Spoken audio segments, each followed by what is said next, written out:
నాన్న, తమరు లేరని తాతయ్య చెప్తున్నారు.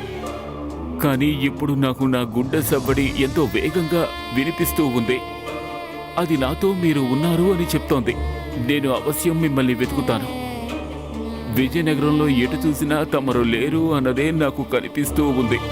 మీ అస్తిత్వం సమాప్తమైనట్టు. కానీ నాకు నమ్మకం ఉంది, తమరు జీవించే ఉన్నారు.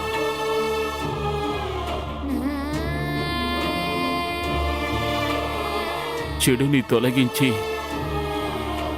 భాస్కరుడు విజయం సాధిస్తాడు.